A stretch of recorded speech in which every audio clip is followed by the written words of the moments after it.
এক নম্বৰ প্ৰশ্নৰ তলৰ সমস্যাবোৰত ৰৈখিক সমীকৰণ জোৰ গঠন কৰা আৰু লৈখিকভাৱে সেইবোৰ সমাধান উলিওৱা। এক নম্বৰ প্ৰশ্নটো কৈছে এটা গণিত কুইজত 10ম শ্ৰেণীৰ 10জন ছাত্ৰ-ছাত্ৰীয়ে অংশগ্ৰহণ কৰিছিল। যদি ছাত্ৰতকৈ ছাত্ৰীৰ সংখ্যা 4 বেছি, তেন্তে অংশগ্ৰহণ কৰা ছাত্ৰ আৰু ছাত্ৰীৰ সংখ্যা উলিওৱা।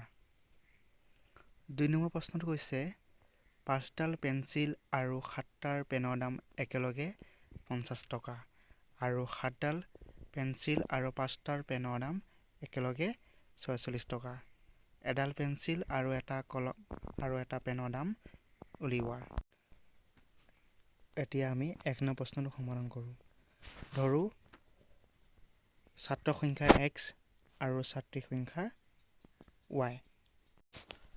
তোমালোকে প্ৰশ্নত মন কৰা যে প্ৰশ্নত ছাত্ৰ আৰু ছাত্ৰীৰ সংখ্যা উলিয়াব দিছে।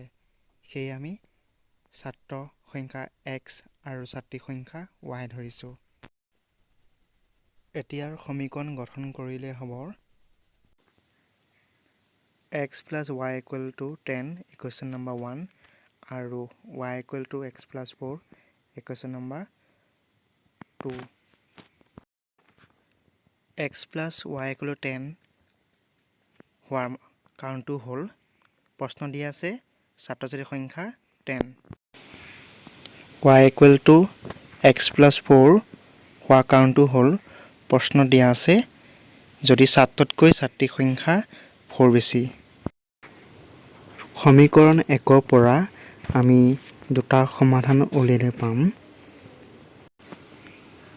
x = 10 ল'লে y মান পাম 0 আৰু ঠিক একেদৰে x = 0 হ'লে y মান 10 পোৱা যাব।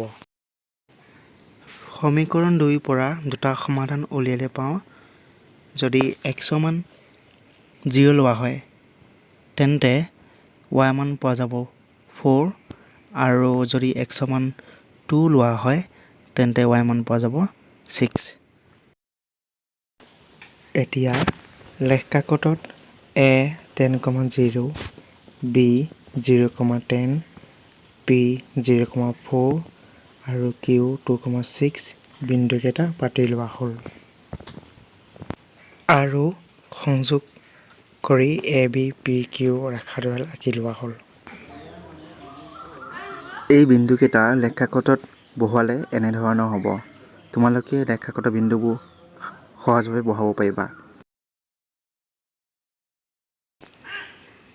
আমি লক্ষ্য কৰোঁ যে a b আৰু p q এই দুয়োটা ৰেখা এটা স্বাধীন বিন্দু and 3, 7 আছে।